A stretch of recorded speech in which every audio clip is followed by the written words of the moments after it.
Dear students, now let's study the structure of a flower and we'll study the sexual reproduction into the flowers. Any flower consists of four whorls, that means the four components of the flower, that is corolla and then calyx and then androecium and gynoecium. The individual member of corolla is known as petals. See, these are the petals. These are for attracting the insects because insects brings about the pollination. And what is pollination? I'll teach you further. Then this is the calyx. The individual member of calyx are known as sepals. Individual members of corolla are known as petals. Individual members of calyx are known as sepals. And this calyx, it protects the flowering to the bud condition. Then there are the reproductive part of the flower, or these are also known as the essential whorl, that is androecium and gynoecium. Androecium is the male whorl of the flower. See, this is the androecium, and gynoecium is the female whorl of the flower. And these are also known as the essential whorls or the reproductive whorls, because these are those members of the flower which are going to unite, and this will result into formation of a new plant.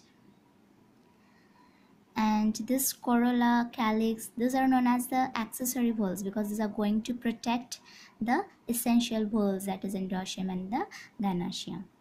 Then let's see of what this male whorl androecium consists of.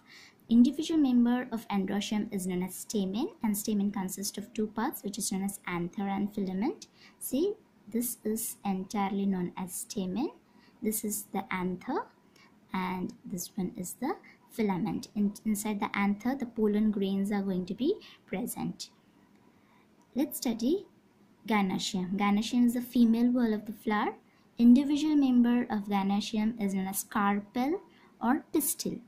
Then this carpel or pistil consists of three parts. See, this one is stigma, then this is the style, and this one is the ovary. Inside the ovary, ovules are present, and these ovules are covered by the embryo sac. So whenever the pollination will take place, the pollen grains from the anther, it will transfer to the stigma. Stigma is going to be sticky, and this stigma, when the pollen grains will settle on the stigma, then those pollen grains will germinate and it will result into formation of a long pollen tube. See, I'll show you over here. See, whenever the pollen grain will transfer to the stigma. Now, how the pollen grains are transferred to the stigma? Either by insects, either by wind, either by water.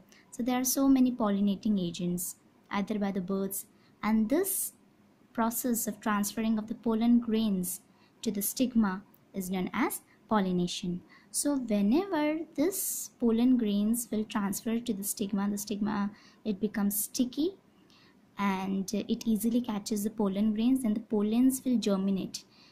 It will germinate, that means it will result into formation of a long pollen tube like this, and two male gametes. See, you can see these two male gametes. Okay, and then what will happen over here? The pollen tube will carry the male gametes towards the ovule. Then this pollen tube will reach the embryo sac. Inside the ovary, there will be ovules. The covering part of the ovules is known as embryo sac. Then through the style, this pollen tube will reach to the embryo sac. Then the tip of the pollen tube will get burst.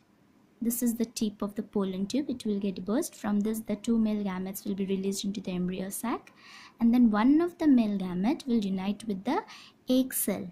So these are the egg cells, that means the ovules. This will unite with the egg cells. It will result into formation of a zygote. And then the second gamete, it will released from the pollen tube because the pollen tube has been burst. So one of the gamete has been united with egg cell to form the zygote, and another gamete, it will unite with the two polar nuclei. Now, which are the two polar nuclei? You can see over here. See, this is the polar nucleus. It will unite with this polar nucleus, and it will result into formation of endosperm. Now what is this endosperm? The endosperm, it is the tissue of the seed, and it provides nutrition to that seed into the form of starch. As two nuclei participates, now these are the two nuclei which are going to be participate into this process, resulting into formation of the endosperm. This is known as double fertilization, because there is the presence of two nuclei. The two nuclei has been participated to this process, and one of the male gamete has been united with the polar nucleus. So whenever these things happen, it is known as double fertilization. And then these are known as the synergids. This is the egg cell. See, this one is the egg cell. One of the male gamete has been united with the egg cell. It will result into formation of zygote, and these are known as the synergids. Synergids are the small short-lived nuclei, and these are around the egg cell. The egg cell is present between two small short-lived nuclei, which is known as synergids. So this is how the double fertilization takes place into the flower. Thank you, students.